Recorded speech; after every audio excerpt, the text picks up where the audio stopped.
ವಿಧಾನ ಪರಿಷತ್ನ ಕಲಾಪದಲ್ಲಿ ಪ್ರತಿಪಕ್ಷಗಳ ಗದ್ದಲ.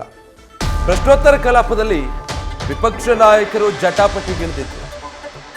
ಸೊ ಈ ಗದ್ದಲದ ನಡುವೆ ಸಭಾಪತಿ ಹೊರಟ್ಟಿ ಮಧ್ಯಪ್ರವೇಶಿಸಿದ. ತೆರಿಗೆ ವಿಚಾರಕ್ಕೆ ಸಂಬಂಧಪಟ್ಟ ಹಾಗೆ ಪ್ರಸ್ತಾಪದ ವೇಳೆಯಲ್ಲಿ ಬಿಜೆಪಿ ಆಕ್ರೋಶ ವ್ಯಕ್ತಪಡಿಸಿದೆ. ಸಿಎಂ ಸಿದ್ದರಾಮಯ್ಯರನ್ನ ಉತ್ತರಿಸಲು ಬಿಡದೆ ತಿಕ್ಕಾಟ ಆರಂಭ ಆಗಿದೆ.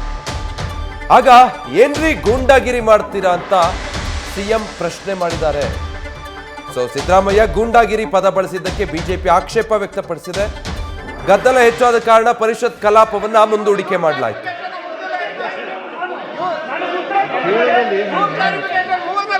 ನೋಡ್ರಿ, ಹೇಳಿ ನೀವು ಈ ತರ ಮಾಡಿದ್ರೆ ಹೆಂಗ್ರಿ? ಪೂಜಾರಿ ನೋಡಿ, ನಾ ಅವ್ರಿಗೆ ಕೊಟ್ಟಿದ್ದೀನಿ, ಅವ್ರಿಗೆ ಕೊಟ್ಟಿದ್ದೀನಿ, ನಾ ಹೇಳ್ತೀನಿ, ಕುತ್ಕೊಳ್ಳಿ. ಕೂಡ್ರಿ, ಹೇಳಿದ್ರೆ ಕೇಳೋದು.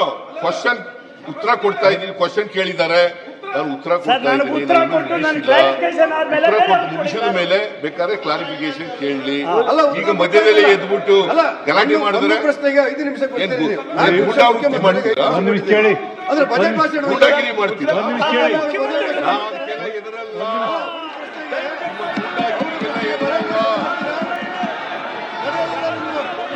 ರಾಜ್ಯದ ಜನ ನೋಡ್ತಾ ಇದ್ದಾರೆ. 7 ಕೋಟಿ ಕನ್ನಡಿಗರು ನೋಡ್ತಾ ಇದ್ದಾರೆ. ನೀವು ಹೇಗೆ ಅನ್ಯಾಯ ಮಾಡ್ತಾ ಇದ್ದೀರಿ ಈ ರಾಜ್ಯಕ್ಕೆ ಅಂತ ಹೇಳಿ 7 ಕೋಟಿ ಕನ್ನಡಿಗರು ನೋಡ್ತಾ ಇದ್ದಾರೆ.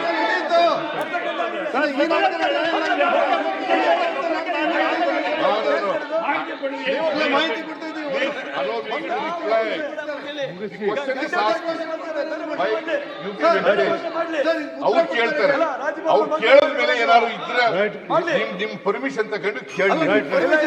ಅದು ಬಿಟ್ಬಿಟ್ಟು ಮಧ್ಯದಲ್ಲಿ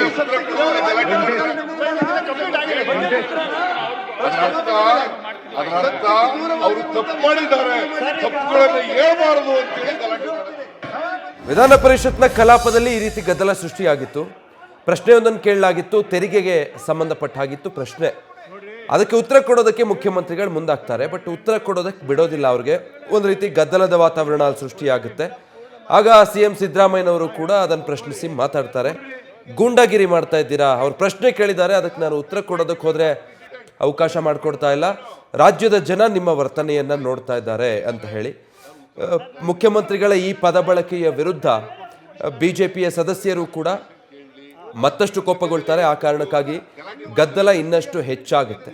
ಸಿಎಂ ಸಿದ್ದರಾಮಯ್ಯನವರು ಗೂಂಡಾಗಿರಿ ಮಾಡ್ತಾ ಇದ್ದೀರಾ ಅನ್ನುವಂಥ ಪದ ಬಳಕೆ ಏನು ಮಾಡಿದ್ರು ಅದನ್ನು ತೀವ್ರವಾಗಿ ಖಂಡಿಸಿ ಬಿಜೆಪಿ ಗದ್ದಲ ಸೃಷ್ಟಿ ಮಾಡಿತ್ತು. ನ್ಯೂಸ್ ಫಸ್ಟ್ ನಿರ್ಭೀತಿಯಿಂದ ನಿಮ್ಮ ಪರವಾಗಿ.